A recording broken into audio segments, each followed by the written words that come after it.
কাঁচামালের চড়া দাম আর পৃষ্ঠপোষকতার অভাবে অস্তিত্ব সংকটে পড়েছে সাটুরিয়ার ঐতিহ্যবাহী তাঁত শিল্প। একসময় উপজেলায় 10,000-এরও বেশি তাঁত যন্ত্র থাকলেও বর্তমানে সেই সংখ্যা নেমে এসেছে মাত্র 2,000-এ। মানিকগঞ্জের সাটুরিয়া প্রতিনিধি মাহবুবুর রহমান রানার পাঠানো তথ্যচিত্রে বিস্তারিত ডেস্ক রিপোর্টে। ঢাকুর ঢুকুর শব্দের সেই ছন্দময় সকাল আর নেই আগের মতো আর কারিগরদের সেই কর্মব্যস্ততা। একসময় যে তাঁতের সুনাম ছিল দেশজুড়ে, আজ সেখানে ভর করেছে নিস্তব্ধতা।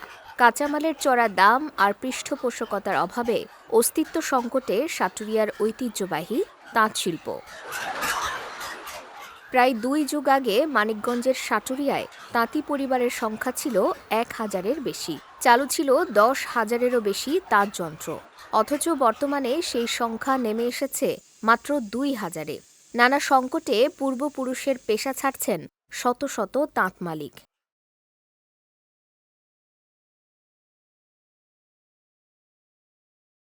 আমার তাঁত ছিল 10টা, এখন চলে 3টা।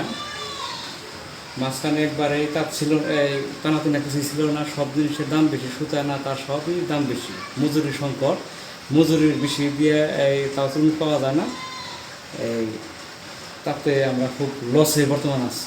20-30টা আসালে হানে 7-8টা চলে, ব্যবসা নাই, কোনো কিছু করার জো নাই, হানে ধৈর্য নিছি পুরো রকম যে বাপ দাদারা করছে ওই হিসাবে ধরে রাখছি। কাঁচামালের আকাশচুম্বী দাম আর বাজারে দেশি কাপড়ের চাহিদা কমে যাওয়ায় কাজের সংকট রয়েছে বলে জানালেন কারিগররা। আমি বহু পূর্বে থেকে এই ব্যবসা জড়িত, এমনকি আমি বাপ দাদা পৈতৃক ভাবে এই ব্যবসা থেকে আমরা চলে গেছি, অন্য কোনো কাজ আমরা করতেই পারি। আমি 20 বছর যাবত এই কাজ করি, সময়তে কাজ থাকে না, মহাজনরা কাজ থাকলে সে দিতে পারে আমাদের। দেখা যায় সবকিছুর দামও বৃদ্ধি, আমাদের কাজটা যদি থাকে তাহলে আমরা কাজ করতে পারি, হয়তো দেখা যায় এই কাজের উপরে আমাদের নির্ভর। এদিকে এই শিল্পকে টিকিয়ে রাখতে সহায়তা দেওয়ার কথা জানালেন জেলা প্রশাসক। আমরা তাদেরকে এই বিষয়ে সহায়তা করব।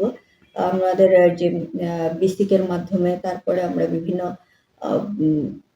আমাদের যে কর্মসূচিগুলো আছে তাদেরকে প্রশিক্ষণ দেওয়া, তার মাধ্যমে তাদেরকে আরেকটু দক্ষ, আরেকটু কিভাবে তারা ব্যবসাটা পরিচালনা করতে পারে, কিভাবে বাজারজাত করতে পারে, এই বিষয়ে তাদেরকে প্রশিক্ষণ দেওয়ার চেষ্টা করছি, যাতে তারা এই বিষয়টি নিয়ে উপার্জন বিষয়ে আরেকটু মনোযোগী হতে পারে এবং এই পেশার প্রসার ঘটাতে পারে।